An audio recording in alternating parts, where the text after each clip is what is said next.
Um, Hello, excuse me, ladies and gentlemen, and I hope everyone is doing well. And welcome to the Pan African Alliance, where we try to encourage young Africans to get into politics because we politicians and we actually believe the only way to make Africa a better place is to get good politicians, and there are no other people than us ourselves.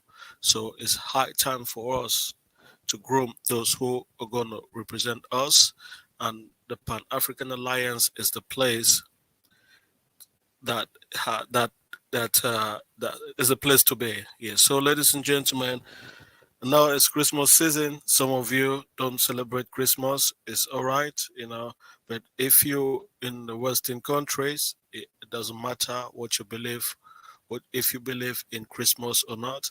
I think you're gonna have some holiday. So I wish you a good holiday, and for those who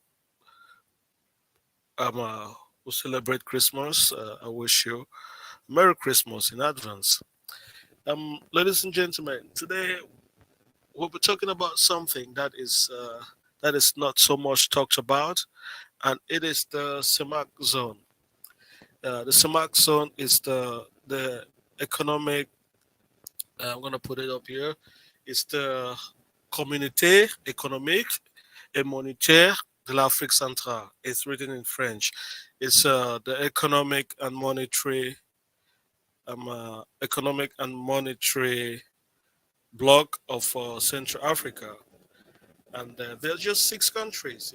Just six countries in the CEMAC, and today we will be seeing what they're doing if we can actually learn anything from them, because the CEMAC was created in 1994. If I'm not making a mistake, it was created in 1994, so it's not a new economic bloc. I think it's one of the oldest after the ECOWAS, if I am not making a mistake. So we will be looking into the CEMAC and see how they're structured. How can we make it better, or what's holding them back from progressing? And we're gonna see what I've been doing good and what I've been doing bad, and we can see we're going to see what we can learn from CEMAC. As you all know, the CEMAC is the Central Africa. Let's see.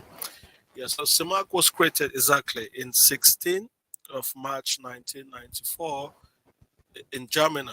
That's in charge, and it's the economic community of Central African states. So the members country of the CEMAC is Cameroon.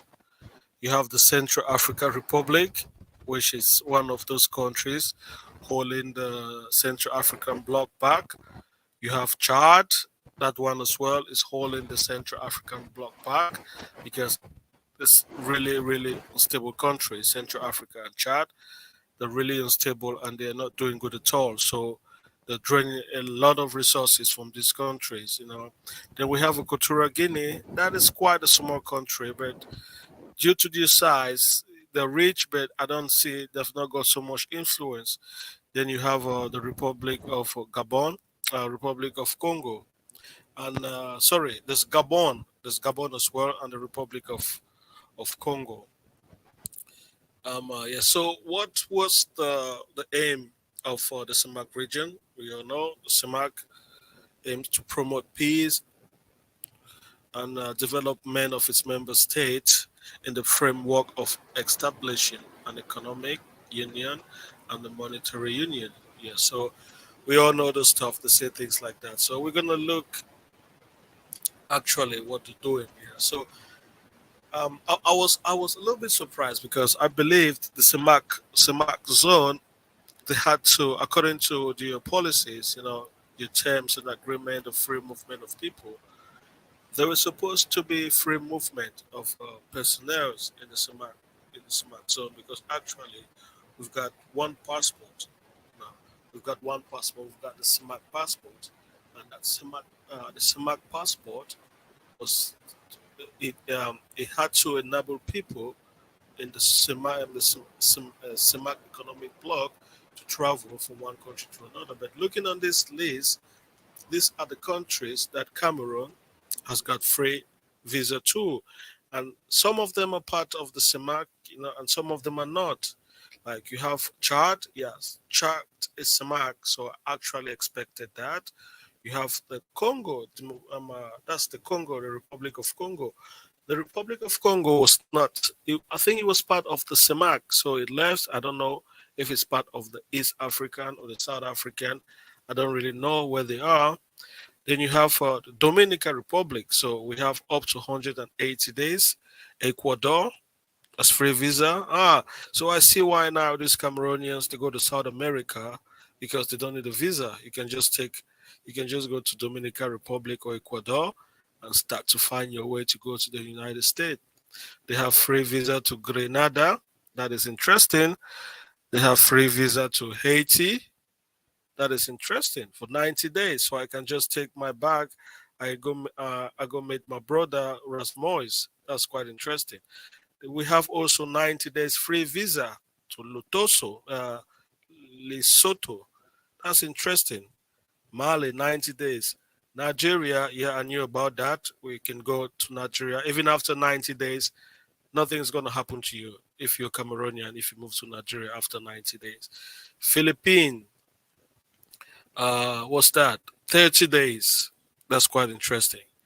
Singapore, 30 days. St. Vincent and Grenadines, 30 days. Was that Vanuatu? I have no idea where that country is located. And we have Micronesia. I don't know where that country is located. Okay. Okay. So I've been looking at some other economic bloc, but I've noticed that the CEMAC they've gone so I think they've done certain things that some blocks are trying to do. Like we have the CFA, we have the CEMAC CFA, and this CEMAC this franc CFA, you can actually use this money in the 6 CEMAC zones. So I can just take money from my pocket.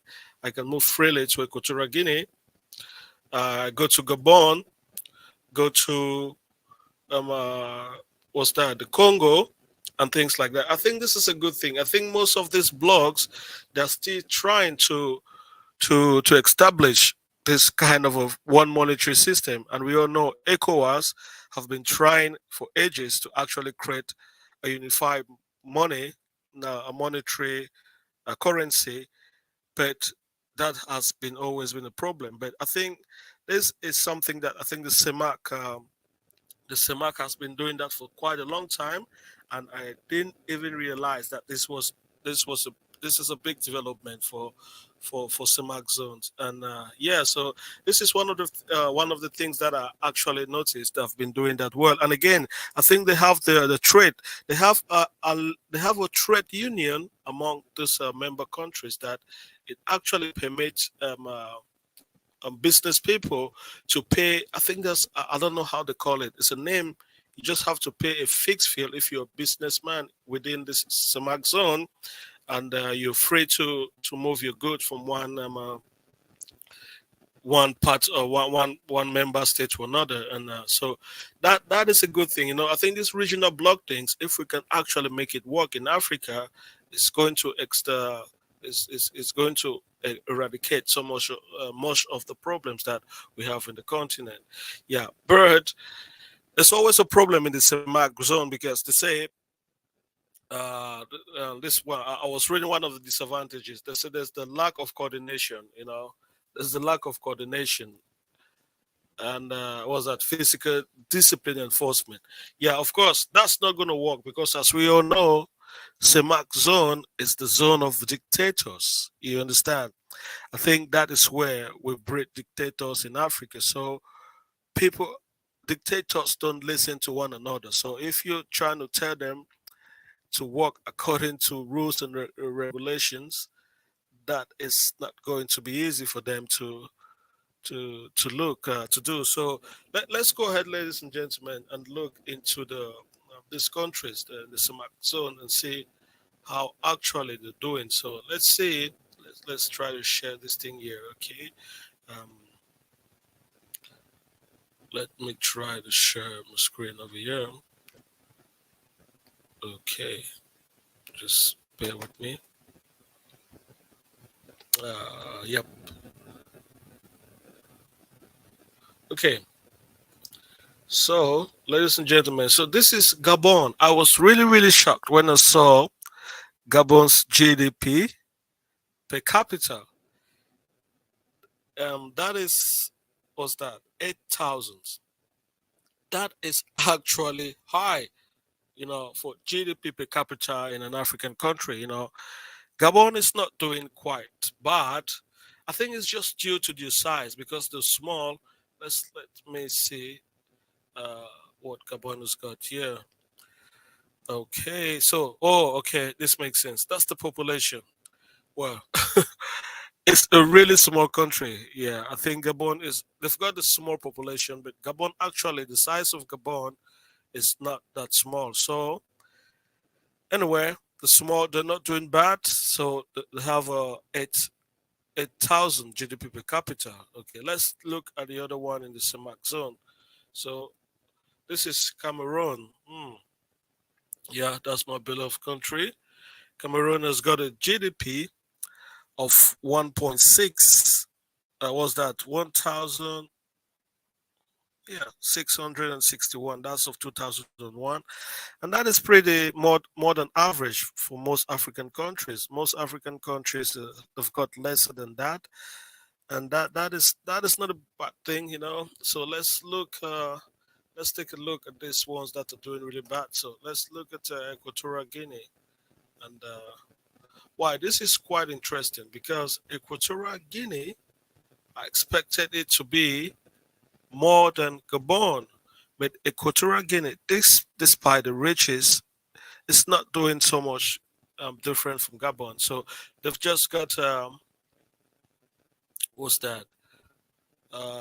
Yeah, They've got 8,462.29 US dollars. No, that's the GDP per capita. I was expecting them to do more. So but I think if I check your GDP, it's gonna be really, it's gonna be high. 12 billion. That's not much. So why do people keep saying Equatorial Guinea is rich? 12 billion GDP. Hmm, that's quite strange. Yeah, and these are the countries in the Central African Economic Zone, the CEMAC zone, that is actually pulling this zone back. You have Chad. For some reason, Chadians can just make it work. I don't know. I don't know if it's that if this has got something to do with the Sahelian people, Islam, whatever. Because the two countries in the Central African Economic Zone that are doing actually really really bad are Muslim countries. I don't want to believe it's because of that, but for some reason, Chad, is part Sahelian. I don't know, part Central Africa, it's not doing that great. Maybe it's because it's a landlocked country. Maybe, okay, it's completely landlocked, and they depend primarily on Cameroon, for the importation of goods and services. And you've got the other one that is Central Africa Republic. Yeah, Central Africa Republic as well. It's not doing good at all. That is what's that? $511 GDP per capita. That is so poor. So I think CEMAC zone is a zone that people don't talk about it so much. This just because it's a zone full of dictators. Okay. No one talks about dictators. For some reason, you just need to be quiet. We have Paul Biya. He's a dictator, though he claims he's not. Of Cameroon, he's been there for almost 40 years. You've got the other guy in Equatorial Guinea. What's it called? Obiang Gema. Yeah, Obiang Gema. Obiang Gema has been there, I don't know, like forever. Then you've got Omar Bongo of Gabon. He just took over from his father. Okay, so it's just the same dynasty, the same family. Then you've got Denis Sassou Nguesso of Congo, not Congo, not Congo, not DRC, but Congo Libreville. He's been there for a long time. Yeah, but for some reason, these countries in the CEMAC zone, I think uh, they've actually sorted out their political differences because they're so peaceful. It's really peaceful among these countries. There's no border dispute. There's no economic or military tension. I think for some reason they've worked out how to live, uh, to maintain really good relationship with their neighbors. I think for that I'll try to give the CEMAC zone some credit for that because some other parts of Africa, it's not that simple. And again, I think just because we are just six countries, it makes it easier for them to manage. It's not unlike ECOWAS. ECOWAS has got, I don't know, 15 countries. I think 15 or 16. So it's going to be like really really difficult for ECOWAS to move like the CEMAC region. So because the CEMAC region is so stable and they're managing their things like actually well, we don't really talk so much about them. And yeah, so but most of these countries like they depend on Cameroon to use your port. So some people were asking me like I've read so many threads on some stuff online. People were wondering why Cameroon is not going to be part of the ECOWAS. Cameroon will never be part of ECOWAS because the way the politicians think, they think in Cameroon. It's not because Cameroon is Central Africa. They could be West Africa. Cameroon is in the Commonwealth. Commonwealth is English country, so it's just some nonsense. Cameroon don't want to be overshadowed by Nigeria, Ghana, and Ivory Coast.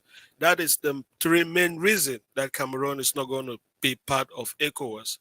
Cameroon being part of the CEMAC zone, I think they completely have the veto because we have two ports, and most of these landlocked countries like Chad and the Central African Republic, they're using the Cameroon seaport to do the importation of the goods and services. And yeah, so I was saying, let's share this document here about this the economic agreement of this of how goods and services have been.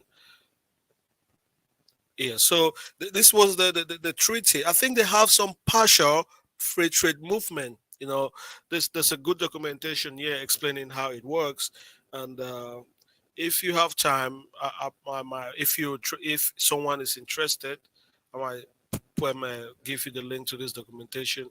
But it just shows how the CEMAC is going to work, with these other economic blocks, and yeah, was it? We need to work. Okay, yeah, that's the East African one, ECOWAS. So as I was talking, ECOWAS is just so many countries, and to manage things like this in Africa, it's really, really, really difficult. So I was thinking, to me, ECOWAS needs to split like these countries that are close in the Sahel. These Sahelan countries like Mali, Burkina Faso, Senegal, Guinea, Gambia, those countries, I think it would be better for them to be on their own kind of economic bloc because they have a lot of similarities.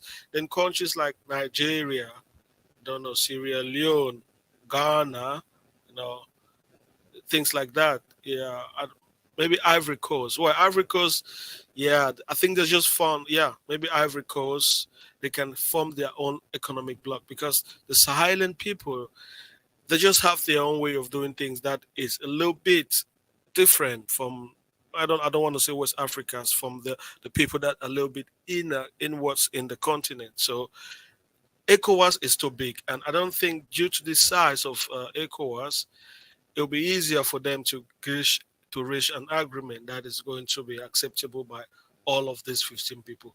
It is so difficult, but it was easier for those in the CEMAC zone to just decide on the monetary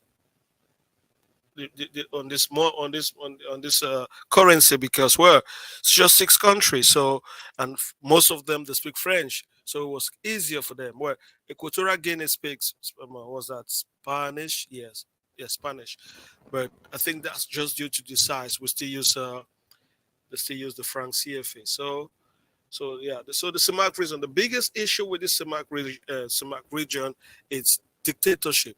While some people might argue that dictatorship is good, some other people might say dictatorship is not good. But if you ask my humble opinion, I would say dictatorship has worked for most of these countries because if you look at like Chad and Central African Republic, it is just so much chaos. I don't want Cameroon to be like any of those countries. You understand? It's just from one coup to another. Like the recent one, and there was just a recent coup in another, I don't know, Chad or Central African Republic, and there's just there's just so much chaos. I think due to dictators in this Central Africa um, uh, economic zone, it has made these countries that like really really stable, and that they're not doing that. Actually, they're not actually doing really really good. But if you try to check, compare their economic growth and the GDP and GDP per capita, you see they are not actually doing bad like some of these countries that claims they've got this democracy and things like that. Yeah. So let me share this video with you about this what's going on in Chad. Let's see if I can see it. And where's that video? Uh, yeah, I can see that. Yeah. So I was trying to compare CEMAC and ECOWAS. And I think people talk a lot, oh, CEMAC, no one talks about CEMAC, blah, blah, blah. CEMAC is actually very, very peaceful and stable. I think that's why people don't talk about CEMAC so much because people only talk about you if you're not stable. There's a lot of instability going on in West Africa in the ECOWAS zone, and they can't even agree. I don't know if Mali, Burkina Faso, if these countries are going to stay in ECOWAS. I don't know if they're going to leave and things like that. We know we heard about the Ghanaian president talking about people we should stop begging, but he was the one actually asking for more money in the. Please, no, no trolling. Can CEMAC take Eritrean refugees, please? Yeah, stop. Please, no. Yeah, CEMAC. I think we've got so much refugees already from Central African Republic. Yeah, we've got refugees from Central African Republic and Chad. Yeah. So we're just talking about how these dictators in the CEMAC zone, the render this zone like really, really stable, and the economic growth it's actually on the rise now. If you go check the economic growth of the CEMAC region, they're actually doing quite well. There might be smaller countries, yeah, they're actually smaller countries, but they're actually doing really, really great. Like I think in most CEMAC regions, I was surprised, but I believe I can just get my passport and just pay my, I don't know, air ticket, bus or train or whatever, and I can go into any of those countries except Equatorial Guinea. Equatorial Guinea had a little bit of border problems with Cameroon recently. I don't know if that has been how that has been resolved. But before, Cameroonians could just go to Equatorial Guinea, and Equatorial Guineans can just come to Cameroon. Like Chad as well, people can go to Chad, but no one is going to go to Chad because, of course, there's it's not stable again with Central African Republic, and but most of them are in Cameroon. Like if you look at this map, like Chad, there's a lot of people from Chad in Cameroon. You can't tell because most of these people are the we just call them the Nordics. They are Husa people. Okay, they are the same. So when they come to Cameroon, especially the northern part of Cameroon, they just blend, and you can't really tell who's who. Let's just see how close Chad is with Cameroon. Yeah, let me load this map. Okay, okay. Let's see something here. Let this map load. Okay, I think we have it now. All right.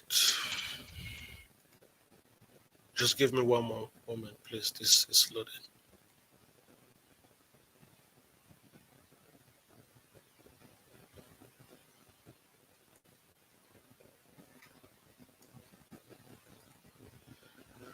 All right, so let's share this one.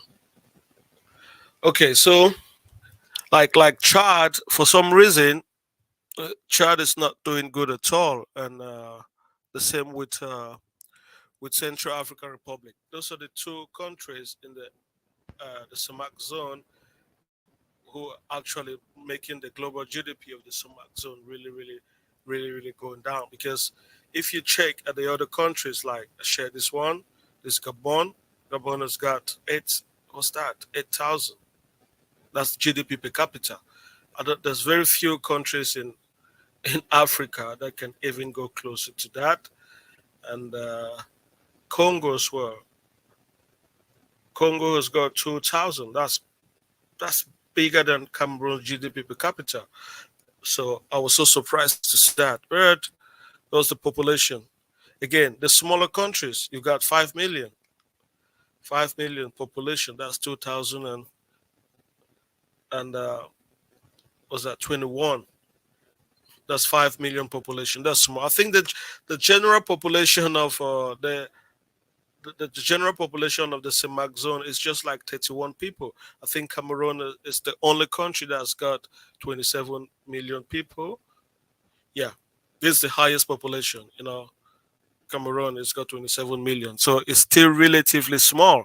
But I think most African countries, with exception countries like, I don't know, Ethiopia, Nigeria, we are most countries are within the 20, 25 to 30 million, you know.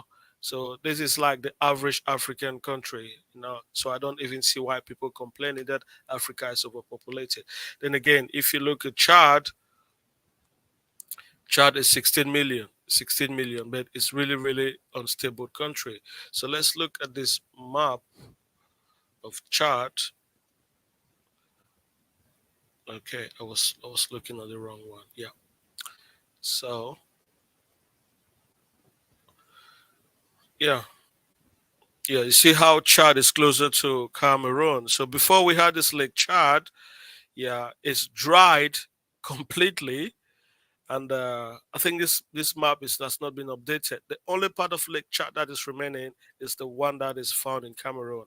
So all this green part you see in Chad, I think, is been eaten up by the desert. So because of that, a lot of these people are rushing into Cameroon. You know, and again, but for some reason, I don't know why they're not going to Central African Republic.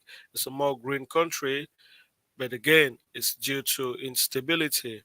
So Chad and Central African Republic, these are the two countries that actually do bring in the GDP of the CEMAC region really, really low. There was a recent meeting to see how they can tackle this. I don't know if the Islamic terrorism, no, if it's Islamic terrorism or if it's tribal um, uh, unrest in the Central African Republic.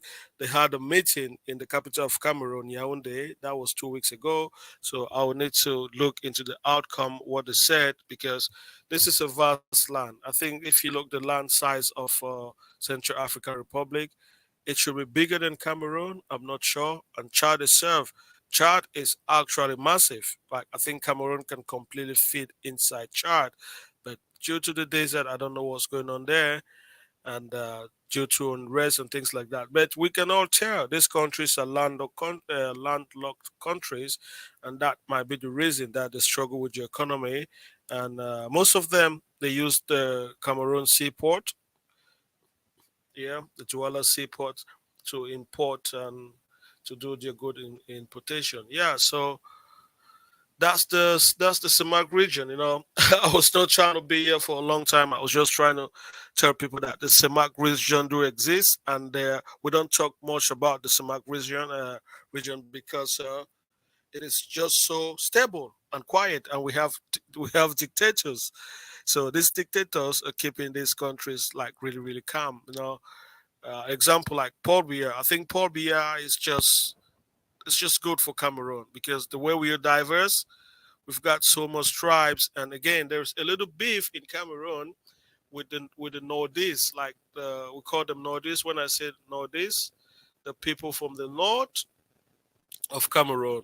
You know, if you don't know, the first president of Cameroon was from the north.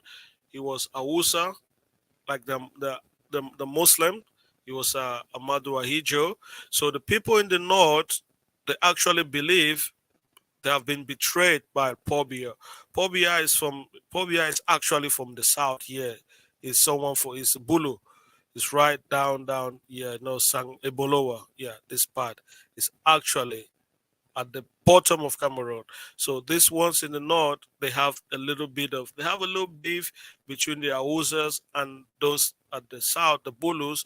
So because of that, Pobia has actually, you know, like tighten the security in the north. So if you go in the north of Cameroon, that's where we have the biggest military barrack. I think he did that on purpose because if he did not do that, you know, these people maybe they could have had a click with this Boko Haram and this Islamic terrorism, and the whole country could have just been chaos. So I think because of that, people do accept. So what he's been trying to maintain peace and stability in the country, despite he does not live in the country. But for peace and stability before Ambazonia, I think Paul Biya was a really, really good person. And again, it seemed like with Gabon and Equatorial Guinea. Equatorial Guinea has got the Obiangema, and due to that, he's corrupt. But you know, it's better to have a country that just one person is corrupt more than everyone is corrupt. So you can control any other one there. So he and his family are just the corrupt one. And that is not a good thing, but it is better so you can actually track who's the corrupt person. The same with Gabon. Omar Bongo, his father was the president, and now Ali Bongo is the son. Just the same dynasty, maintaining stability. So Central Africa is the home for dictators, and that's why it's stable. Apart from Cameroon, you're not going to hear like clashes, people fighting. The Republic of Congo, I actually don't know anything about this country. Your neighbors, Congo is just a mess for how long they've been fighting, but they're almost the same people. And just because this guy has maintained dictatorship in this country, it is peaceful. So we cannot completely bash these people for dictatorship. Maybe there's a reason for that. I don't support dictatorship. I just support who can actually make your country work. And yeah, so ECOWAS has got more challenges than the CEMAC region, and that's one of the reasons Cameroon will not be part of ECOWAS. There was one time people were contemplating that Cameroon is going to be part of ECOWAS. It's not. Cameroon will never be part of ECOWAS. The politicians are not interested because they will lose the power they're enjoying in the CEMAC region. Not like they are the boss of the CEMAC region. Everyone looks to them for export and import of the goods to the country. Cameroon can fight Nigeria, I don't know, Ghana, and the other one is Ivory Coast.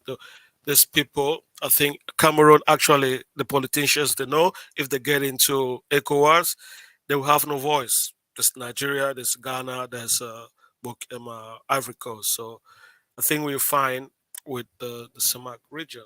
Yeah, so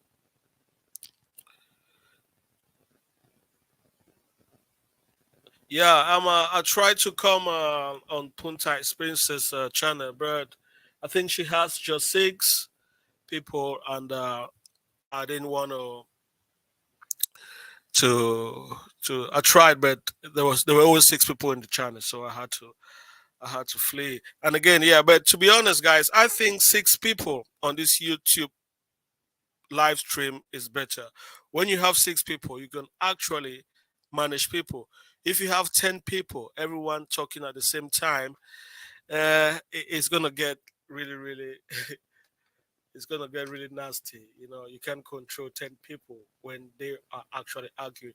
I think if you have 10 people that are coordinated, one speaks and the other one speaks, that's gonna make sense. But 10 people speaking at the same time, it's not. It's not really really interesting. Yeah, guys, so that is CEMAC. So I don't know what you guys think about CEMAC. If there's any question anyone wants to ask, or if you have anything that you want to add, how if you think ECOWAS is better. Well, I don't want to say better if ECOWAS can actually achieve anything, because to me, due to the size of ECOWAS and following ECOWAS news for the past years, they've not actually achieved anything. There's a lot of people with different ideologies, different mentalities, different cultures. For ECOWAS to come with a unified agreement, it's going to be really really difficult. I don't know. They've been struggling and struggling for so much long time, and that's how it's going to be. I think ECOWAS needs to split. Those in the Sahelian, like far far West Africa, can just be by themselves, and the ones closer, I think splitting like six different blocks or splitting into two will make them work, because we all know there's the French people in the West Africa and the English ones. Those two don't really come along. But the CEMAC region, is French. So I think because due to that, it's easier for them to get into an agreement. Yeah, and I said before. So let me just share this again. Uh, yeah, Yeah, so again, as I shared before, we have this monetary system. We have the same money. We can just move around each of these countries, and you use the same money, the same values, you buy the same things. So that makes it really like easy. But you can't do that in ECOWAS yet. Ghana's have got your CDs. I don't know, Sierra Leone have got your own money. Which other countries there's Ivory Coast have got your own form of CFA, and yeah, so it's going to be like really really complicated for ECOWAS. Yeah, so I think those are the advantages of being in a smaller union, because we all know each other, we speak the same language, good or bad. Yeah, we do speak French, and it makes it easier for us to communicate. And yeah, Central Africa, we have CEMAC. CEMAC is created long time ago. CEMAC was created in 19. It's called CEMAC. It was created in 1994. It's a long time ago. But before it was called CEMAC, it was called Unit. What's it called? UDIAC. It was first called UDIAC, and UDIAC was immediately after independence. It was around in 1965 that this economic community was created. So it's actually the first, this Central African one is called UDIAC. So they changed it to CEMAC in 1994, maybe after some countries had their independence and things like that. Yeah. But as we said, CEMAC has been there for a long time, but we don't talk about CEMAC because it's stable, and most of the countries are like really small. They don't have so much influence in the African continent. But actually, as little countries, they're not doing bad, except for those two countries, Chad and what's it called, the Central African Republic, that they can't make it work for them. Yeah, so that was it. Yeah, so yeah. So it's good. It's good. It's good. I think CEMAC is going to actually be free. No, I don't want to say free. It's going to be actually be completely free for its member state, because there are a lot of talks going among the CEMAC member states. How to actually have like active free trading among themselves, and that's going to be. I think it's attainable, because there's a lot of French people who own businesses. I think maybe the same, it's not a good thing, but the same French company that own businesses in most of these countries. So they will try to make these things work, because if it works, they're the ones that are going to have the bigger advantage. Yeah. So I think CEMAC is going to move faster than any of this economic bloc, because we have less differences. You know, we have little differences than most of these other economic bloc. Like the new one, the East African bloc, there's just a lot of difference. It's just so, it's like culturally, it's so different. There's people from all over the side, from all over the place. You've like now you've got what's it called, Congo. Congo wants to become parts of the East African bloc, and Kenya. I don't think Kenya is gonna want to lose its shillings, and I don't know if the other one, Congo, wants to take Kenya's shillings and things like that. So they have so much work to do. But CEMAC, we're small, and we can do things better. Yeah, so we just went over and we was looking at the GDP of most of these countries. Actually, they were not doing bad. So that's it. So, but our biggest problems is our dictators. Yeah, our dictators. Our dictators are not living off powers. They don't want to let leave power, and they want to give power to their children. Sometimes I don't know, if you ask me my humble opinion, if that's going to maintain peace and stability, let's keep it, for us, as long as we can enjoy it while we're trying to make the economic and political development of this countries advance. Because I don't think to actually change a country, you need to change the president. Sometimes yes, but before you know, the countries will change the presidents, and before you know, there's a war, there's instability. You change another one again, there's a war, there's instability, there's riot, there's hunger, there's strike, and things like that. So sometimes just changing the president is not actually the solution.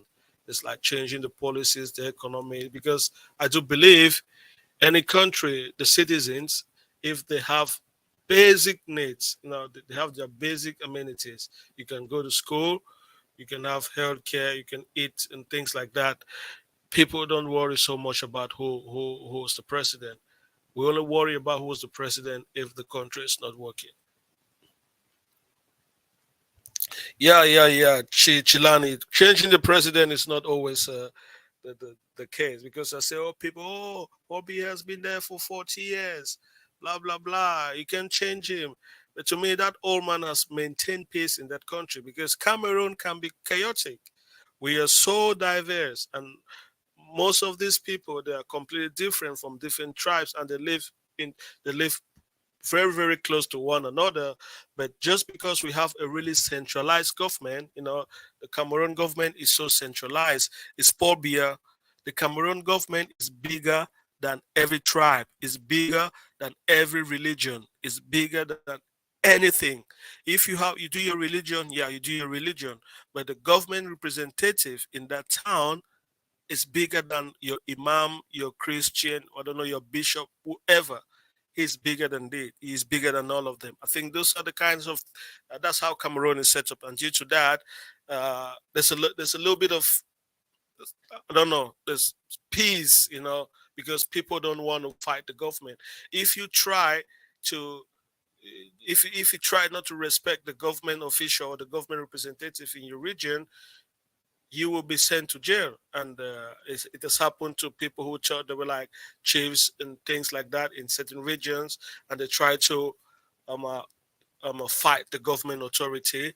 And well, all of those people are in jail. I think that is the kind of system that should work for so much country, for that should work for most African countries. You don't want to have a country where you have parallel power. You have some other people that have power more than the state. I don't think that's a good idea. So the way Cameroon is structured and set up, it is really, really good and it's powerful, and it is a centralized government. Everything goes back to the capital, and you're as good as long as you work with the government. If you go to the north, you have mosques and things like that. But when the government official is in the north, I don't know, your imam or whatever, he's under him, and that's what Cameroonians believe. That's what you've been taught to not to fight the government officials, because if you fight them, you're in problem. So do your religion, do your culture, do your whatever, but when the government asks you to come and stop, you have to stop.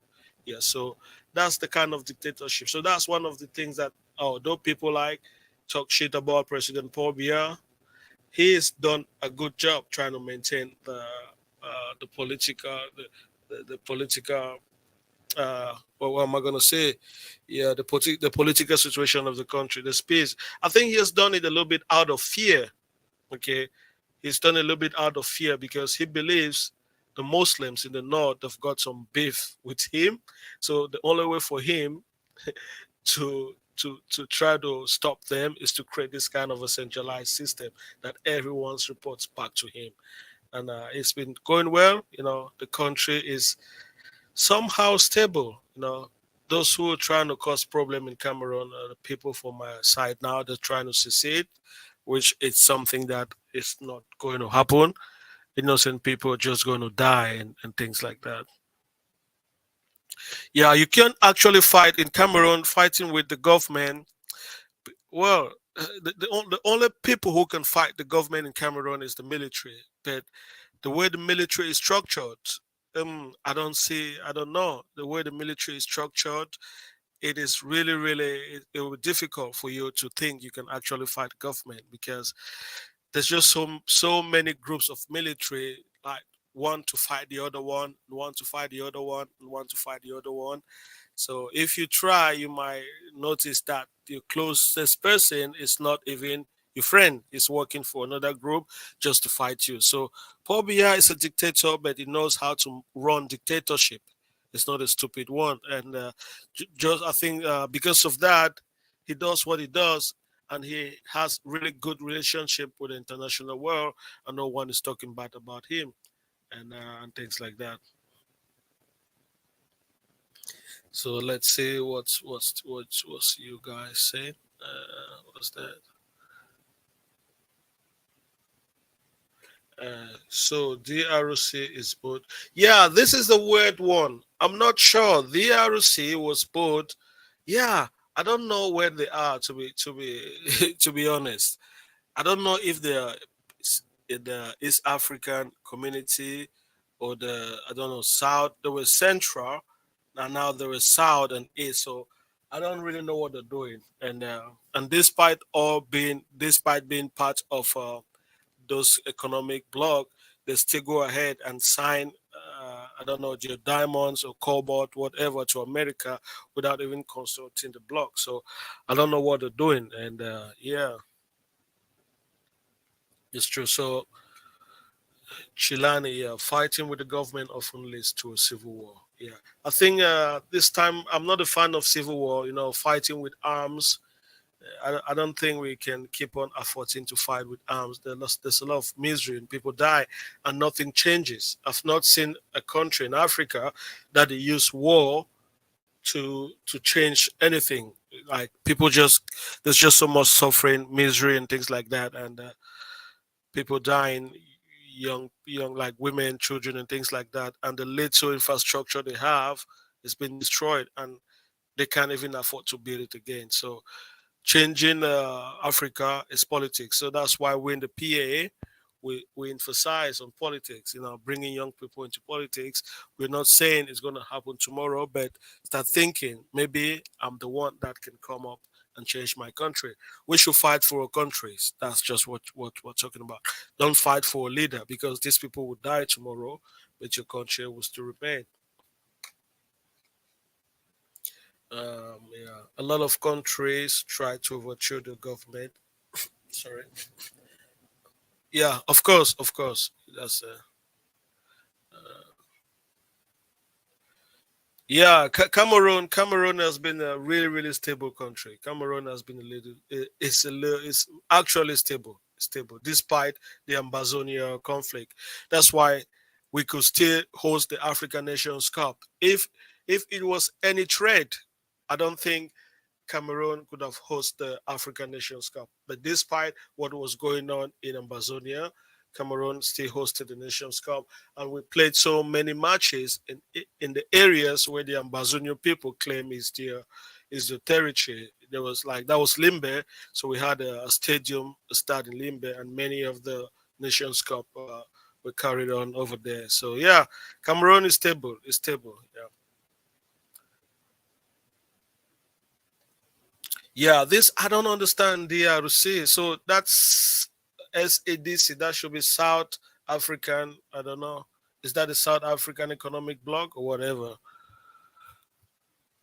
Yeah. So yeah, guys. So that is a CEMAC. I think this other newly created economic bloc we can learn from CEMAC, and we CEMAC we can learn from those other people. So I just say I think we are moving. We are more stable because we have a lot of similarities. Okay, we have a lot of similarities. Maybe we have one colonizer. Maybe that kind of facilitated. We have one colonizer, just the French. No, yeah, French. They're everywhere. The Cameroon, Gabon, Congo, Central African Republic, and Chad, uh, with the exception of Equatorial Guinea, which is the Spanish. Yeah, so but I think because of that, it makes it easy. But ECOWAS, they've just got so many things going on there. I think we have people. No, Mauritania had to leave. I think they had so much Arab influence as well over there and things like that. So ECOWAS going to struggle. I don't know if they're ever going to get into an agreement on the monetary part.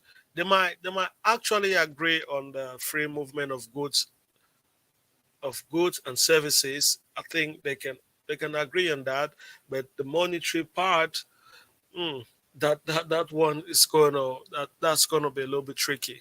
Yeah, yeah. So that's that.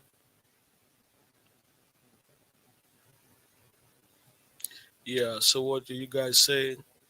Yeah. So I was about to make a live. I was about to go live talk about Zambia and Congo, but what at with Zambia and Congo in corresponding with according to the deal that is signed with America. Yeah, I was trying to talk about that, but this is what I say. This is what I thought. We can't be complaining about these people. You know what they're doing. They're gonna do what they do. They're always gonna do what they have to do. If we have politicians that don't understand the importance of the economy, or the importance of cobalt, you know, if they don't understand that, what are you going to do? You're just going to talk. They've done it. So how do you stop? How do you stop politicians to stop doing things like this? So the only way is to have the politicians who actually understand what they're doing. You know, that's worse things are going to come. That's just Zambia. You don't know what some other countries are going to do. You know, because sometimes most of these people, they don't see the future. They just see the now, happily signing out cobalt, you know, a material that is going to change how this world moves from left to right. That the material that's that powerful, that can build an actual economy of a nation like America. You're signing it for free. What do you want me to talk about? It's been done. It's been actually done. Tesla is not going to move ahead if Tesla has not got complete control of cobalt. I've watched a documentary. They were saying they need battery that can sustain, that can last longer, and the only solution they have is cobalt. Cobalt is your best option, but due to the political situation of cobalt in the world, it makes it like really difficult for them to use cobalt. They're trying to use alternative technology for the batteries. But if Congo now is going to sign that thing with America, it's just America. But I think Tesla is behind that thing. You know, America is, of course, is Tesla.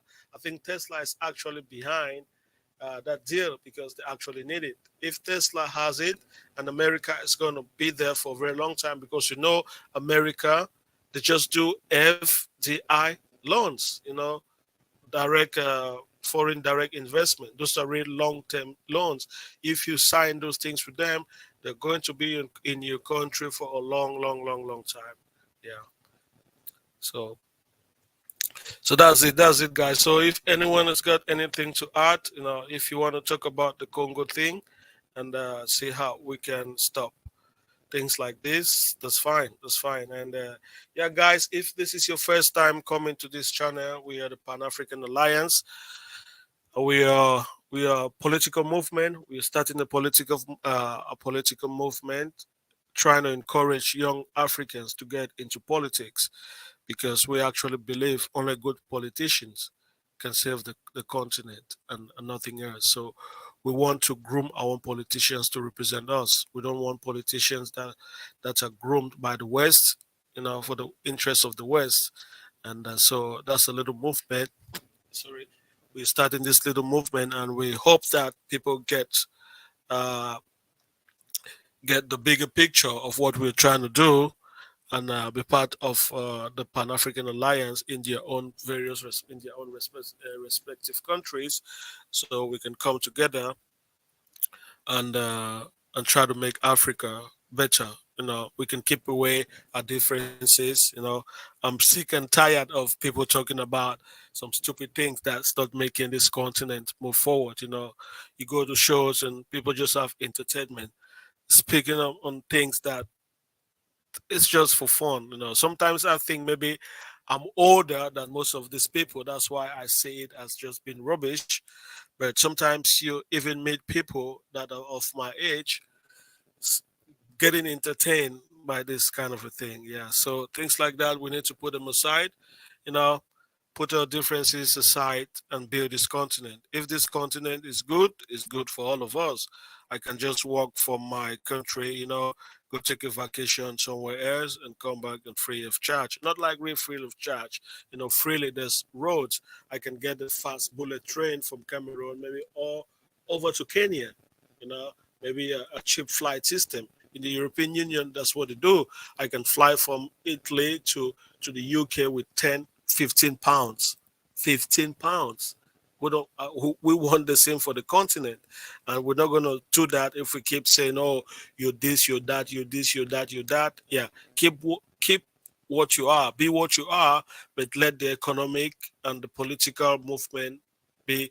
Let's meet somewhere so we can make this continent work. Keep your culture, keep what you believe in. That's okay. So Pan African Alliance is not a cultural or religious alliance. So we're not telling people not to be what you're not. Be what you are, but the economic and the political part, that's where we need to meet and try to make it work for these countries. Yeah. So yeah, ladies and gentlemen, I don't know if we still have the same people here, and yeah, if anyone wants to come and add something, whatever, about CEMAC or ECOWAS or what you think about that. Yeah. So CEMAC, the name is in French. Yeah. So it's French.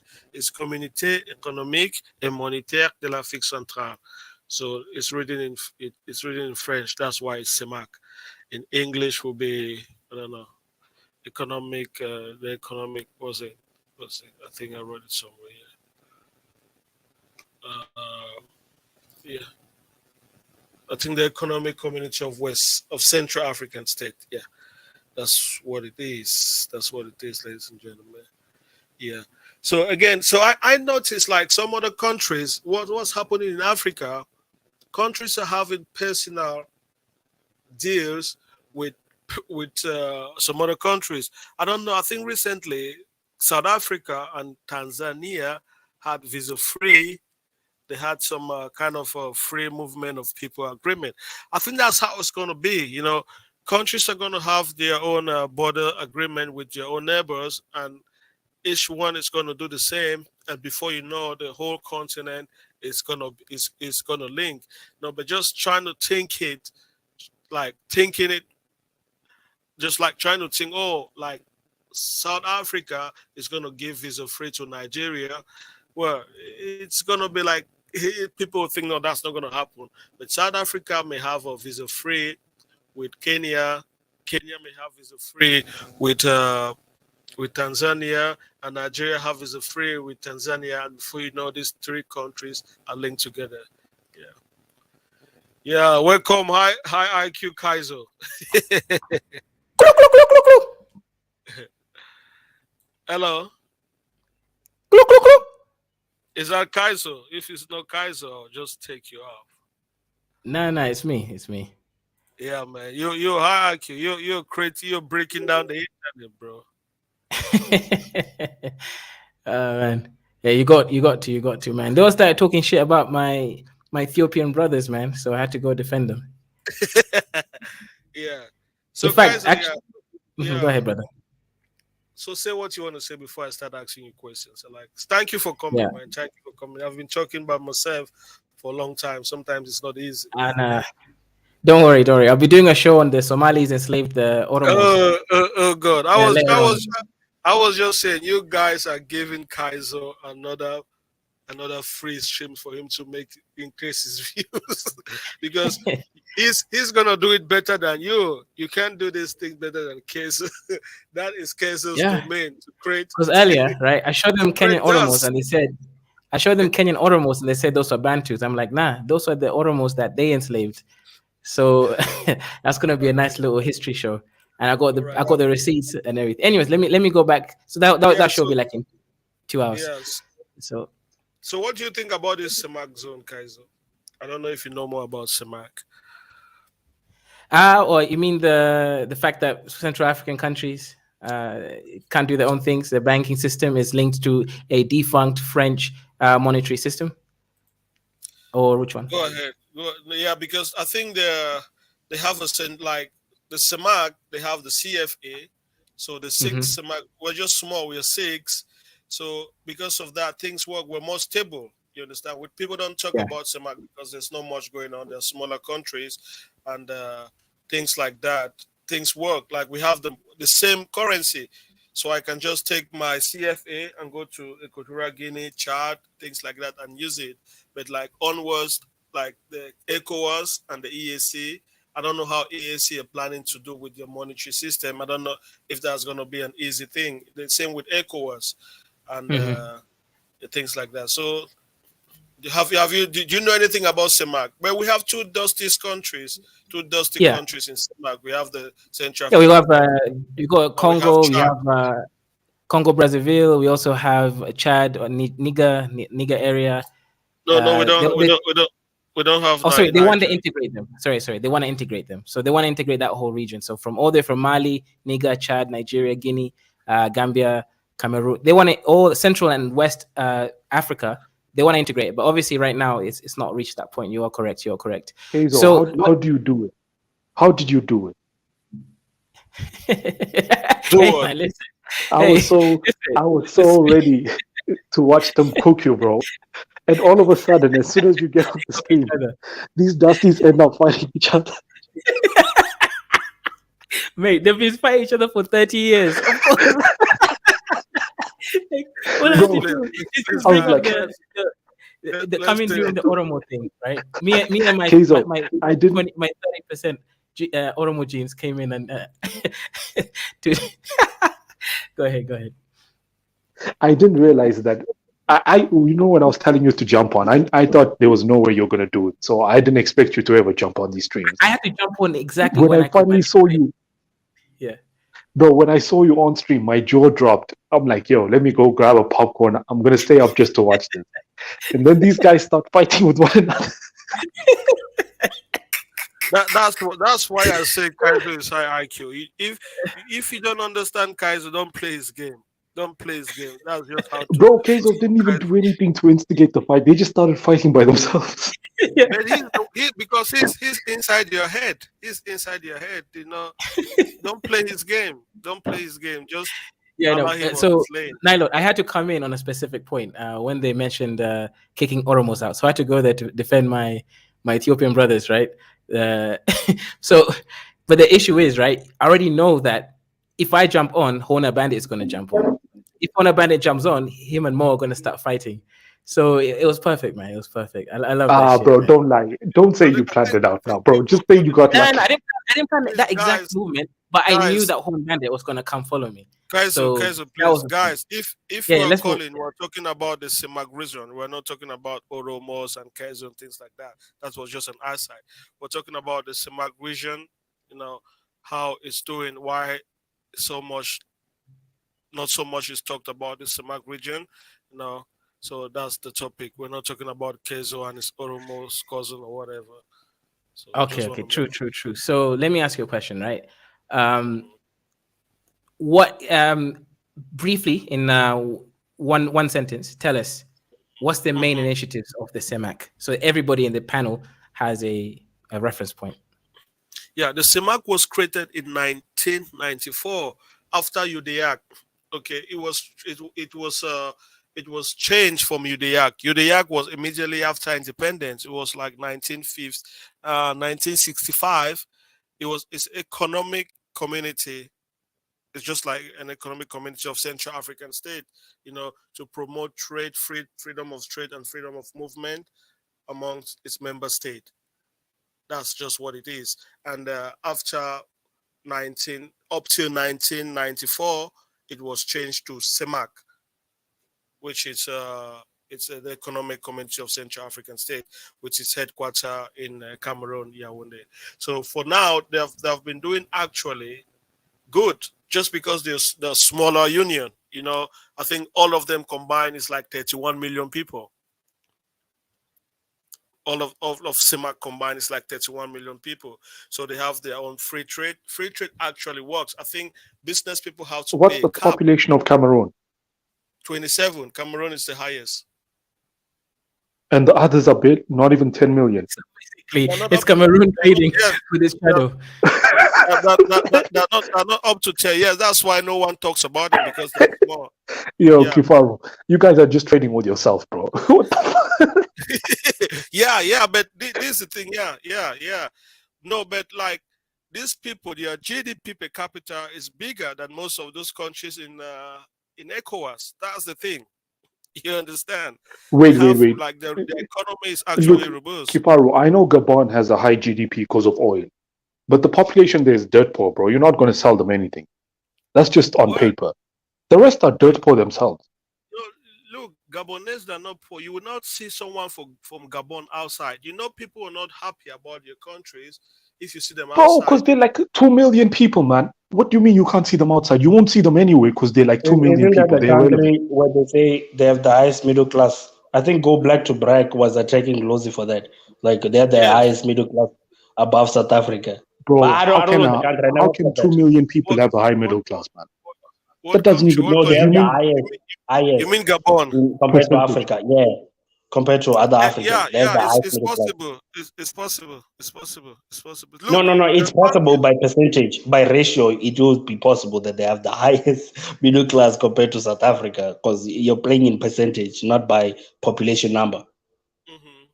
Like, yes, there are more middle class in South Africa, and obviously middle class, but by percentage, they But just have to this have is my 500 problem middle when class. you start using small countries and start comparing them to big countries. Oh, Qatar on a GDP per capita basis has double or triple the GDP per capita of America. Are you gonna look at me straight in the face and say you rather trade with Qatar than the US? Like, bro, these Nah, countries are nah. tiny, man. But this is the And thing. then, Like, there are countries that are smaller. Not all smaller countries are doing good. Some smaller countries they're still small, but they're still doing really, really bad. You understand what I mean? Like Nah, we've but I got get countries. Abby's point, Kifaru, I man. don't think you Nah, understand what people I'm like to saying. abuse you. I'm No, I know, saying I for know, I know, I Cameroon, know, I know, I know, I Kifaru, understand let's just say, perfectly. okay, Kifaru, let's just use raw numbers. Gabon has 2 million people. Let's say they have a 50% middle class rate. That's still only 1 million people. A trade deal with DRC is far more valuable to Cameroon than Mhm. a trade deal with Gabon, even though Gabon is richer, because DRC has 80 million people. Even if like 3 million Yeah, or 4 million of those people are middle I class, get, that's still I get. quadruple. Yeah, I get what you mean. When you said Cameroon is just trading with itself, that makes perfect sense. That's why Cameroon don't want to be part of anything. They just want to stay in that region because everyone listens to them. They wanna stay eating their monkeys, man. You let them eat their monkeys in Nilotic Bay. Yeah, man. We don't use those kind of language on this panel, bro. So I'm By the gonna give you way, is one warning. No, I'm not insulting you. Don't you guys eat? Okay, I'm fine, man. I Musanda, Yeah, you know what you're doing when you say they want to eat monkeys, bro. don't play yeah, it. yeah. That's just one warning. Okay, man. Fine, Sunday, fine, this is fine. a high Sorry. IQ channel, man. Yeah, Yeah, you can leave go. that for Kaiser stream, Kaiser man. is gonna make a stream about whatever. You can go there. Nah, man. I'll be our load shedding by that time, man. I think it's about to Yeah. be So one. Yo, I said Musanda, something bro, you like guys are I was living rough in SA, man. I was talking No, about and this like is so sad, right? Like the South Africa doesn't even have electricity. So let me ask you a question. Those Kaiser, you know CEMAC, what? do you Kaiser, guys you know have what's so funny about them not having electricity?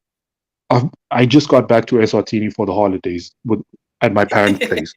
Bro, these guys, I kid you not, Eswatini gets most of its electricity from SA, like 80%. And these guys don't have load shedding here. But in Oh SA, they shit! have load shedding. Yeah, Oh but my that's god! happen, man. It's how it is. Even Zimbabwe, all our countries that get SA electricity get it. They don't get affected by SA. guys, if you look at the screen, look at ECOWAS. It's just so many people with different ideology over there. I think ECOWAS they need to break it down. You know, all these Sahelan people, this Niger, Mali people, they need to be on their own economic forum because they have a little bit of differences. What do you guys think? Because they're not going to accept anything. You know, there's just going to be so much difference over here when I look at these countries. Like if you look at Kenya, Tanzania, okay, Uganda, yeah, Burundi. Well, Kenya, Tanzania, Uganda, Rwanda, Burundi. Okay, you can see some similarities. I don't know about South Kifaru, Sudan. can I ask you a question? Yeah, When you look at the EU, do you think all countries in the EU are the same? You could literally divide up the yeah. EU into 5, 6 different Yeah, factions if you wanted to. what do you, okay? You mean the EU? Yeah. But you know that they're not. They don't have an identity like us. You understand? They're not like What do tribal you and mean, things like like you? that. Wait, I mean, like, you don't think a Mediterranean identity is just as much as a Senegambian identity? well, no, not really. What about a Not Balkan identity? okay. The Balkan identity, yeah, it's a little bit different. Yeah, the Balkan identity is different, but those countries are so poor. They don't really have anything to do to say in the EU. That's the problem. If they had a They still lot have a of vote, though. influence, huh? They still have The a vote. Yeah, but it's just a vote for what for paper, but they don't matter. The Balkans, you understand?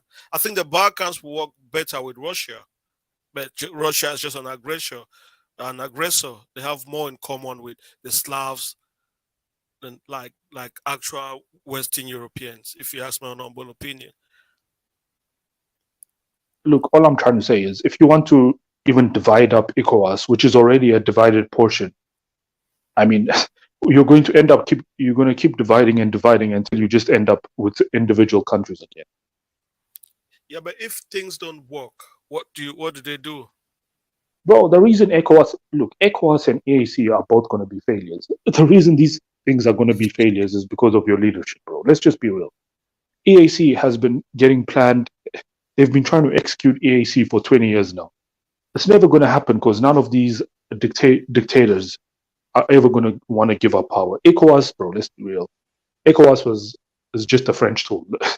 The only people with power in ECOWAS is France. You guys Where sanction who France tells you to sanction. You do whatever France tells you.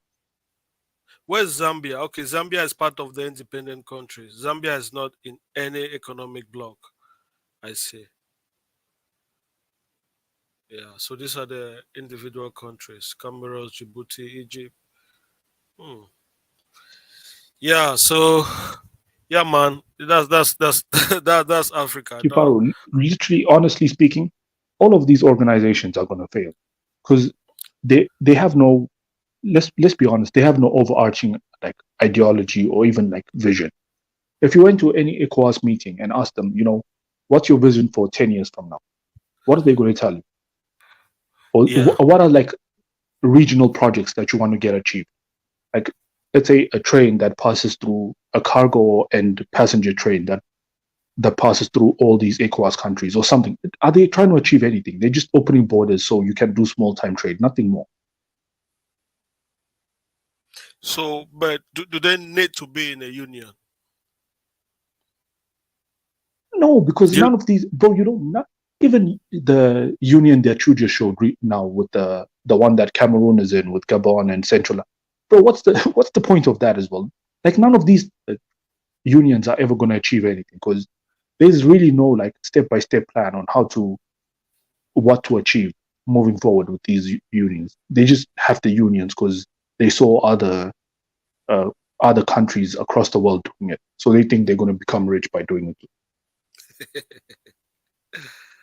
well, you're not speaking something completely wrong because actually, if you ask them, what do you do? What's your 10-year plan? I don't think they're gonna see anything. I think most of these countries they're just thinking to survive as individual countries, for the most part. And the union thing is just a way to make people in chat. But we all agree that being in a union is gonna be beneficial for all of them. You understand? So if you Let me can ask make you the a union question. Being in a union seems like being a part of a crew. So the Somalis have their own channel on Puntite, but 2 minutes later they're fighting when a Bantu comes okay. in.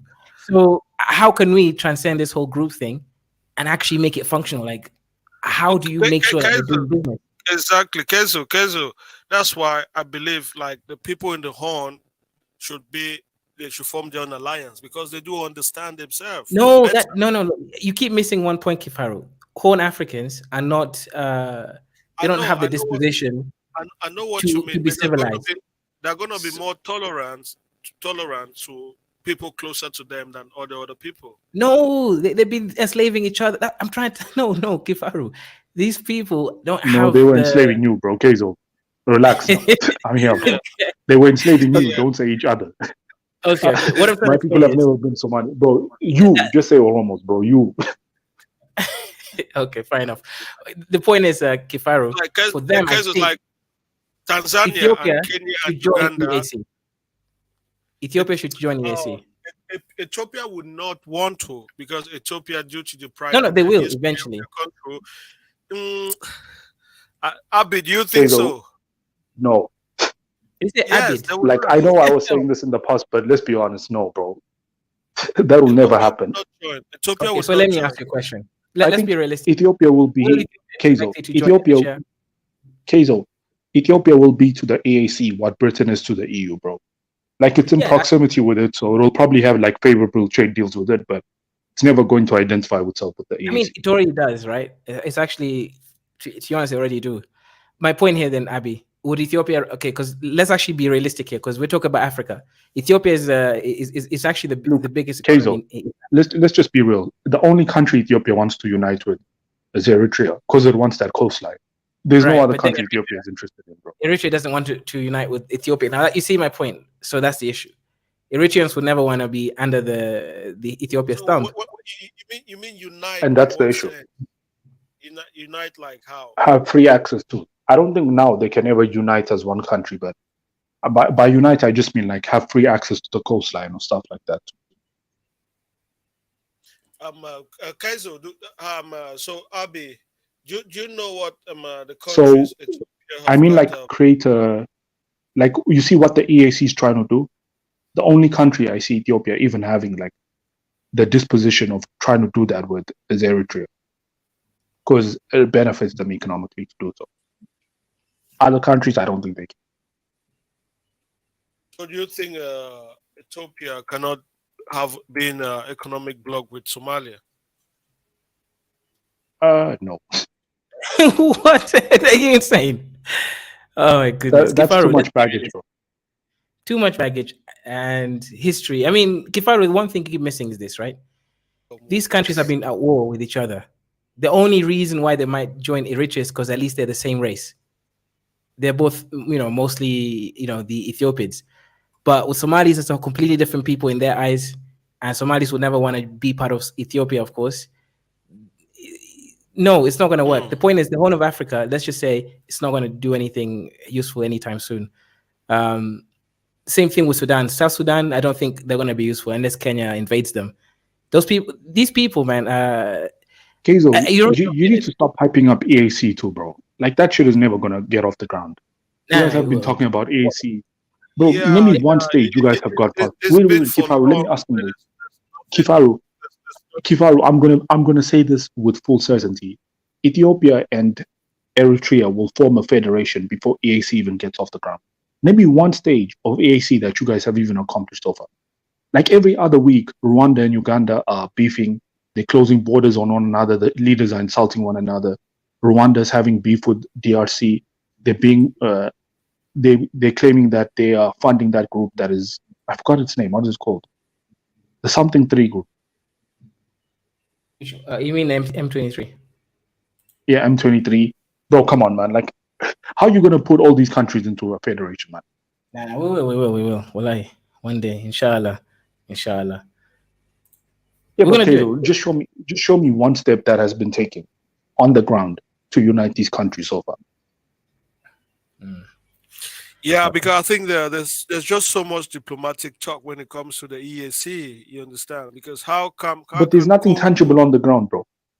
ECOWAS is like light years ahead of EAC so far. And ECOWAS is, it's being handled by the French, so that makes sense.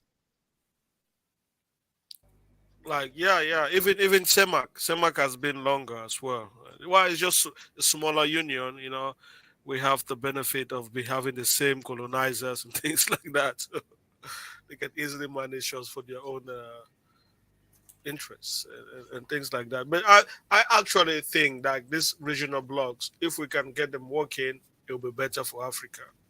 Because if you see where we trade, our trading partners, all of it is out of Africa, and our neighbors go buy these goods from these people. So to me, it makes no sense. I think that's why we're talking about free economic zone. I think if we can solve that problem, it's going to be beneficial. To me, that would be the most important aspect of these economic blocks, and nothing else. Let me ask you a question. Do you think that Africa is poor because of these economic blocks, or is it governors who take in like some money from other companies to not do things the right way? Well, Africa is poor for so many reasons, guys. For so many reasons. If we start listing them now, but let's try to solve the ones that is in our proximity, the ones that we can actually solve and move on from there. Now, this might be. I think these economic blocks might be one way, to hold people accountable. Hmm. Yeah, so we can actually hold some countries accountable. You're not doing what you were told to do because of that, and so much. Yeah, you can see we can have more insight in what some other countries are doing for the benefit of the whole bloc. That's what I say. Africa is poor because of, to me, corrupt leaders and the mindset of Africans. We're still like those No, states. but Kifaru, if you had to pinpoint it to one thing, what would Mm, it be? Because I feel like the one, like, obviously there's not one reason, but the reason I would put mm, number one is the success of a leader is not based on his, or not the success, but like how long a leader remains in power. It has nothing to do with his approval rating or how he improves the life of the people. It's, or he doesn't even have to come up with ideas. It's pretty much based on he comes to power by affiliating himself to tribes, maybe his tribe or another stronger tribe that he can affiliate himself to, and he remains there by pandering towards that tribe. So he doesn't need to have a good economic plan. He doesn't need to improve the country economically to stay in power. So it's the incentive motive for leaders that I think Africa has wrong. mm. I think these countries are just giving African visa, visa free to most African countries. I don't know why. It's almost the same list as that of Cameroon for Ethiopia as well.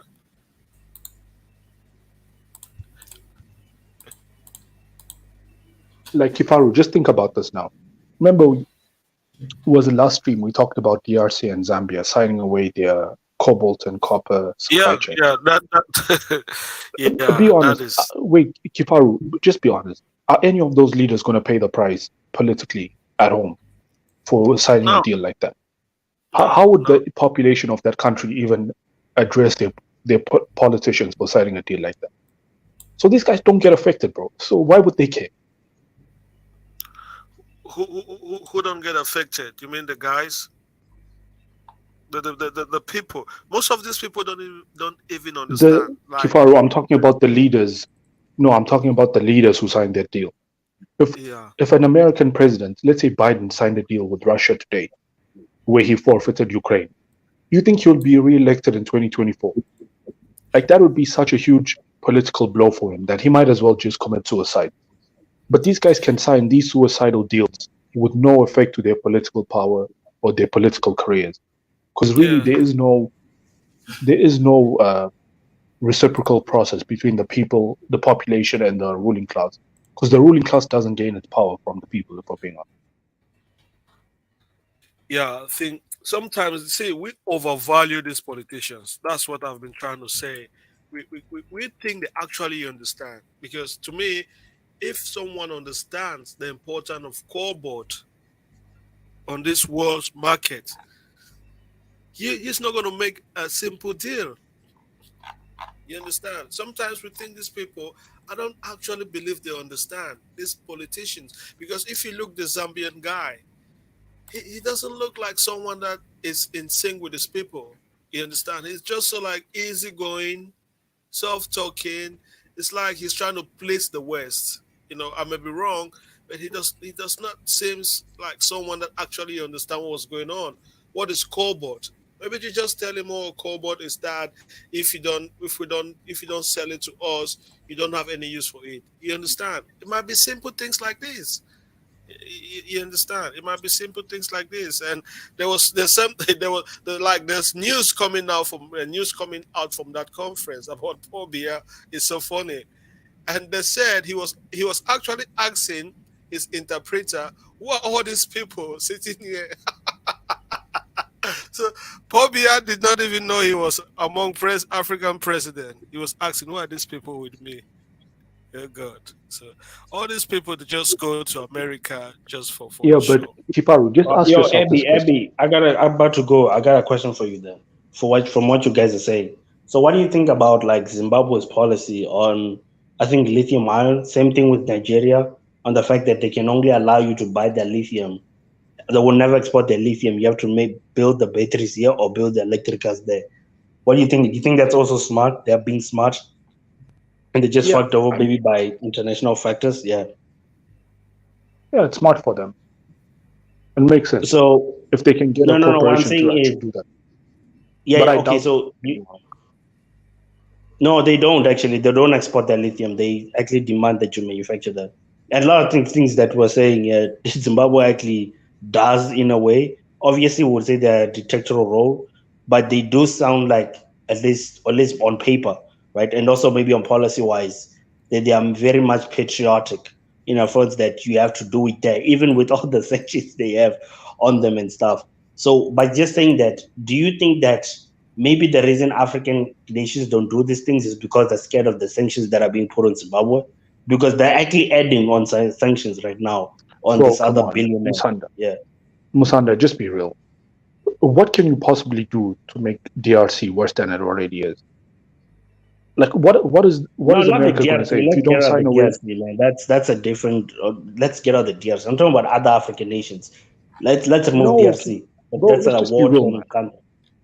When you sign one of these deals, you probably have an offshore company that is also giving you a few millions from the corporations that you're signing with. Your leaders don't give a shit, man. What you think you think you're Musanda, you're giving these people way too much leeway, bro. They want money, bro. First of all, just think about what you need to do to even get Yeah, in but like, power let's in look at Africa. the nations that's doing Musanda, that and what's Musanda, happening to them. That's all I'm saying, man. bro, but It does say stop something. equating. You know why Zimbabwe is the way it is, man. It's mostly because of them chasing away or dispossessing their white citizens of that land. And ever since then, they have been enemies. Yeah, this good guy. Have What you I'm ever saying watched is, it's just weird to this me how the most sanctioned country is the one that's very patriotic. It's weird, eh? guys? Did you know this scandal that happened So, in Chad? Musanda, let me ask you a question. Do you think America was going to sanction South Africa if they didn't close down their coal mine? If they didn't what? Remember the deal that Ramaphosa signed, where he planned on closing down, where he signed a deal to plan on closing down South Africa's coal mines over the next 10 years. You think if South Africa didn't sign that, America was going to start sanctioning South Africa? No, yeah, but that's for another reason because they need coal too. How can they sanction a country they need? I think South Africa is the No, wrong but example of that. okay, so why did Ramaphosa sign that if he wasn't afraid of being sanctioned? He probably signed it because I don't know. He has a renewable energy company, and he would make a tender out of that. Him and Mutsipa What have a makes you think renewable energy. Ramaphosa is any different than all the other African leaders? The policies that he's making, man. I'm not saying he's the best. I get it. I do think there's a little bit corrupt within Yeah, him, like but you see, he just the doesn't have way as he's much corrupt. power. No, what I'm saying is Ramaphosa is at the end of the day is controlled by the top seven. That's a lot different thing. He's a representative of the ANC. It's Yeah, not but like those some top seven African are leader also that has corrupt, bro. full control. No, what Musanda, I'm those top saying, seven are yes. also corrupt. Look, man.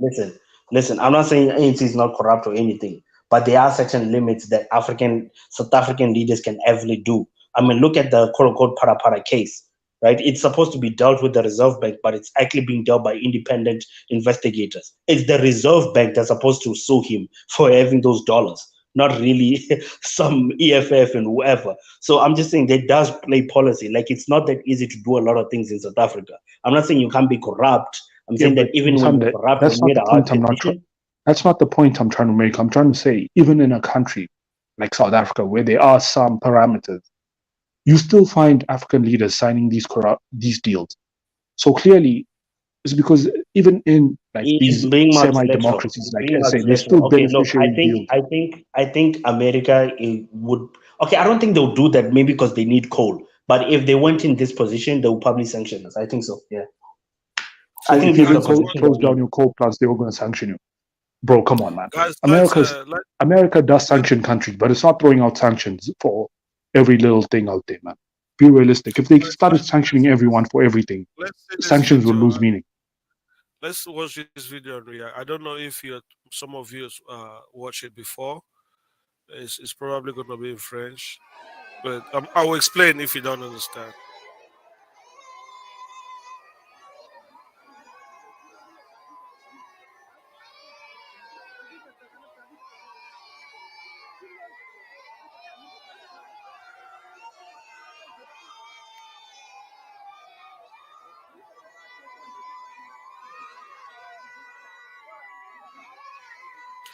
Okay, let's just try to forward. Let me try to fast forward. And these kids look dusty. Okay, guys. Okay, that's not even the part. Okay, do you know what happened? These were kids that were being kidnapped by a charity organization, some French charity organization in the desert, and were being exported to France in a private plane from the desert. Did you guys not see this thing? What? Serious? Yes. Yeah. Okay. Let's just play. They were arrested. The charity organization. Yeah. It's Children Rescue. Yeah, that was the guy that the former president. So they put them in an abandoned home, and they had a special plane. They were coming to take these children to take them all to France for whatever reason. Shit. Wait, that's Nah, just that's crazy. Wait, They you were know gonna this is get why. raped. They were gonna get raped. That's what's gonna happen. They were gonna get raped. what's that? What did you say, Musanda? I'm saying they were gonna get fruited. You know that grapefruit. They were gonna get fruited. They're gonna be turned. They're gonna be a bunch of slaves, man. That's really what it is, bro. That's the destiny of all these kids you So those are Africans the have. those are the pilot. It was a scandal. When was this, Kitaro? It's almost like it's a long time ago. It's like 6 years ago. So he's saying he has no idea what he's doing. He just has to come and do his job as a pilot. Whatever the passenger is, he has not got to ask questions. Some bullshit.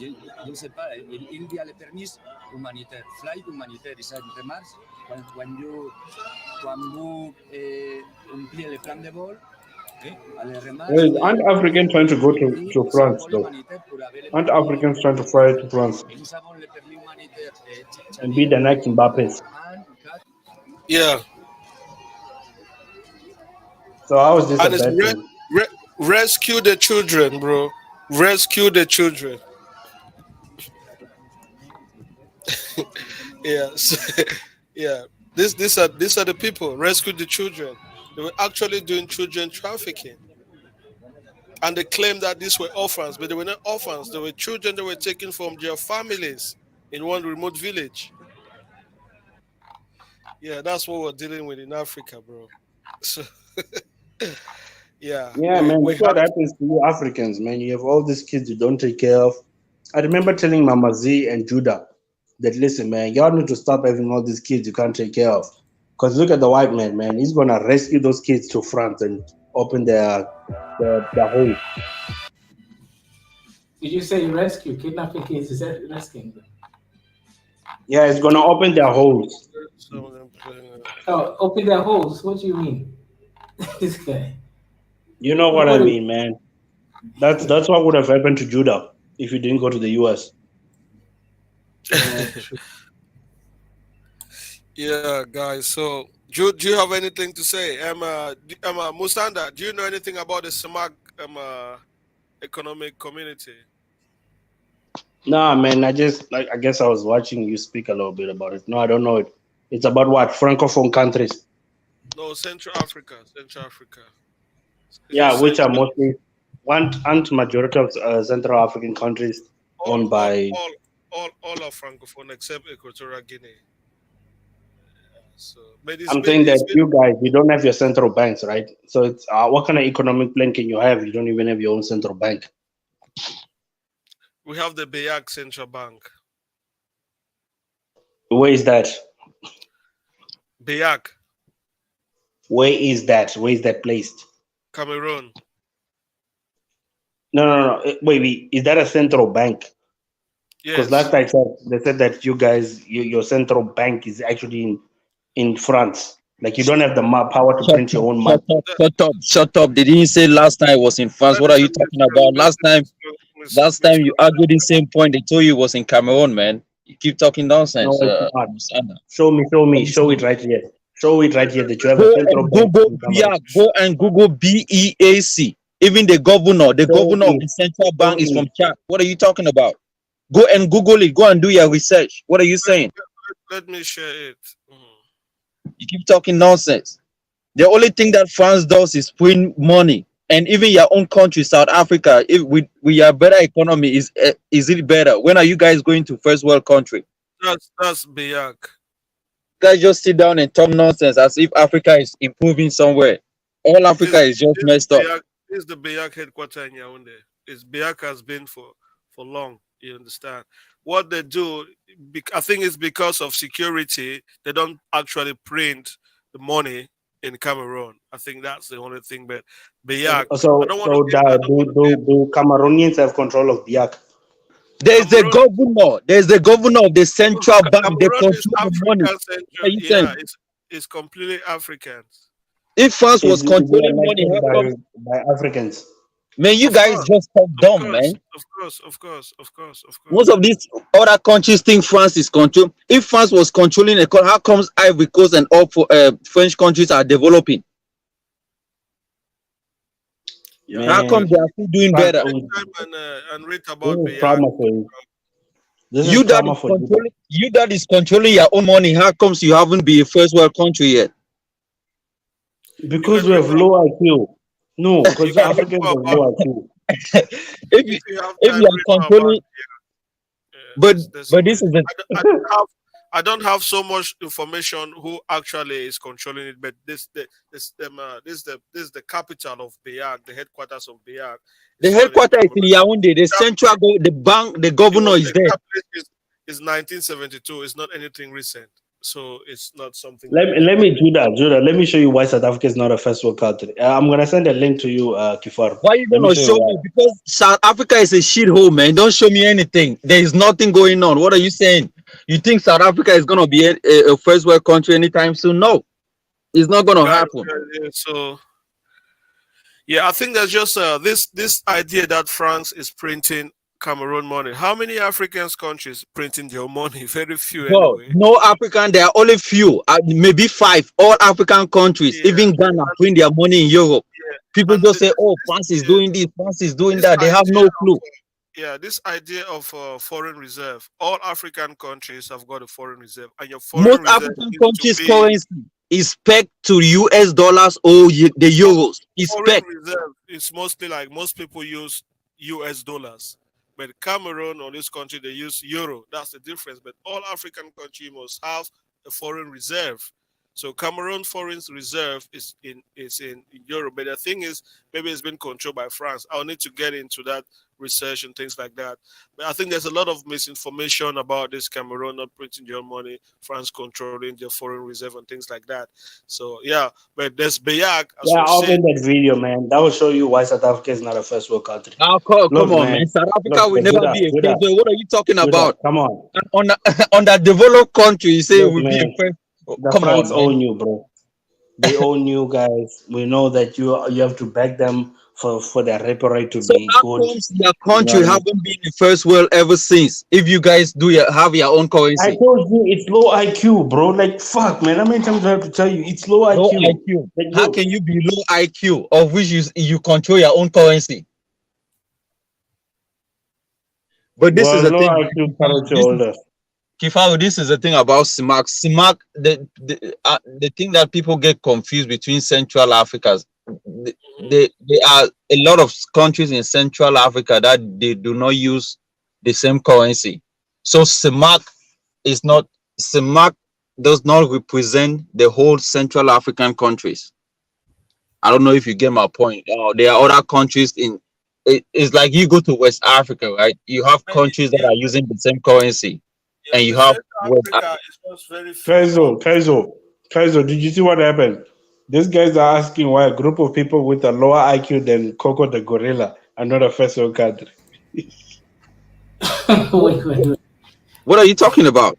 They're talking about South Africa, Jude. He's talking about South Africa. Yeah, But but here like, the yeah, one man, that is saying that CEMAC, Cameroon look, does man. not see Musanda is always low IQ. I don't know. He says things that doesn't matter back and forward like a little bitch, just arguing.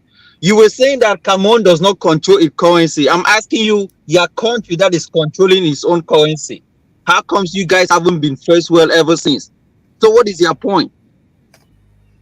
I told So you if it's Cameroon low currency IQ, is but this controlled by guy, man. France, then it means Cameroon also has low IQ, like your own country as well. So what is going on? Look, man, the point is this, man. You guys do not that CEMAC that you're talking about is controlled by France. That's the But reality your because own you're too low currency that you IQ. control by yourself, what have you done? That is my question. Why have you guys not moved? Why are you Man, guys still listen, poor? Why listen, is Soweto still a listen. shithole? In South Africa, ne, listen, Heineken costs 25 rand in South Africa. We have moved. Don't come it here. What In have you guys Zimbabwe, it moved? costs about When 32 there is rand to xenophobia, buy see how Heineken. people are hungry for food. They go and break places trying to get food. Hunger is killing people. That's why when there's any little thing, they take advantage. Bro. What are you saying? Kaizo actually proved this on his panel. South Africa has No, they a didn't high prove anything. Who is Kaizo? food. I'm giving you Bro, points. Who don't is lie. Kaizo? Kaizo, come on, prove him wrong. It was Who's literally on your Kaizo? panel. Who's Kaiser? When there's a little strike in your country, everybody is just looking for food. That's to tell you your people are Bullshit. hungry. Bullshit. What are you saying? Bro, come on. We know that No, come there's on, no man. food You shortages. want to say come on, Bro, but you want you're to talking about come food on shortages in a country where people die for obesity, my man. People die. Have you seen our parliament? No, your These people people are need to very exercise, hungry. man. Your people are very hungry. They create problems so they can break into restaurant, break into warm, into Nah, shopping man. centers, and No, beg for bro. food. These people that are breaking shops are fat.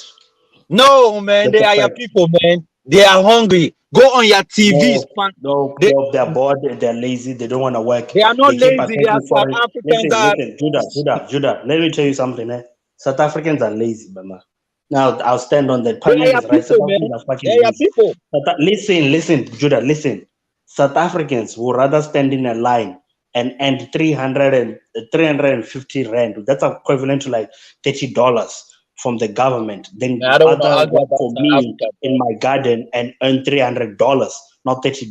That's I the don't want thing to about argue South about Africa. South. You come out in a certain way to think that your country is better off than any other African country, and that's what you were trying They to are mean. better off. That's a fact. Your They country are is better a off. That's not a shithole. brag. It's a Nothing fact. is going on. High crime wave in Africa. People are getting So killed. what?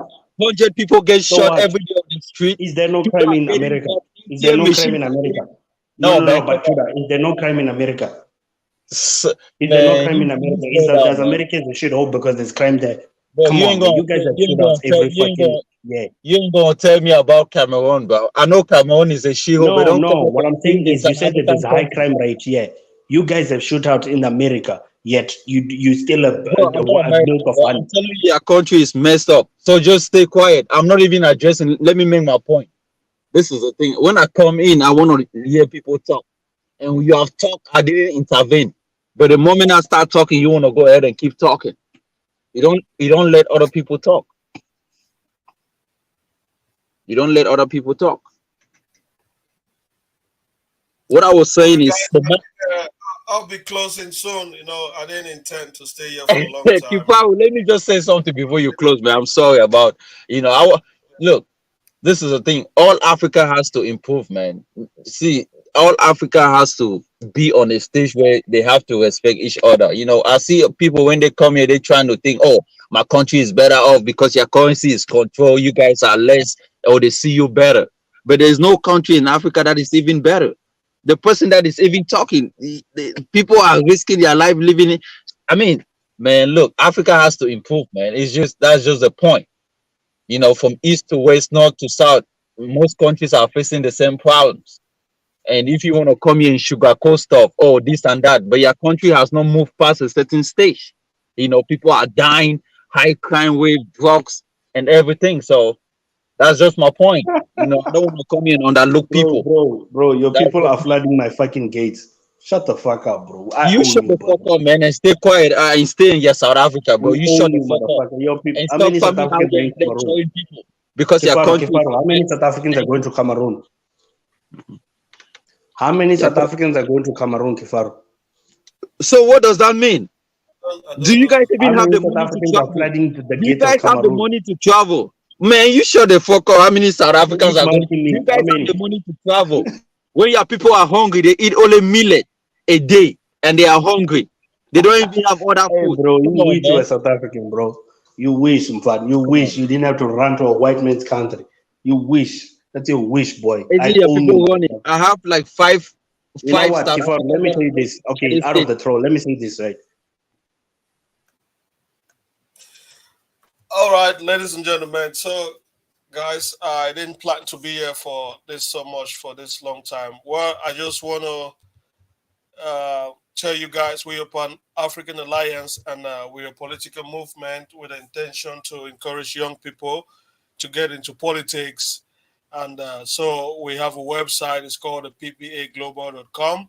We are doing so much work on the ground, and when it will be the right moment, we'll be popping up more often with our propaganda and with our activities on the continent. And so we're just trying to introduce ourselves to the general public.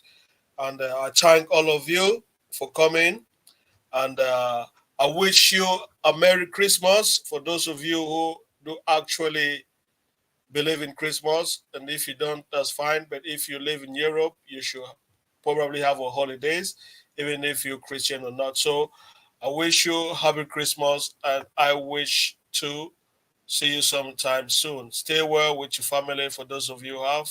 If you don't have, with your well wishes and things like that. So be safe during this Christmas time. Don't drink. And I hope to see you guys sometime next year or before next year.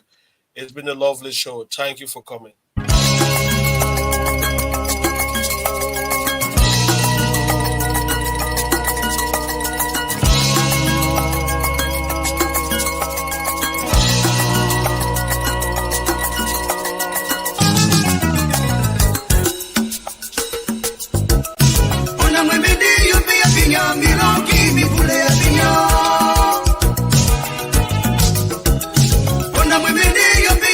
Milo, give me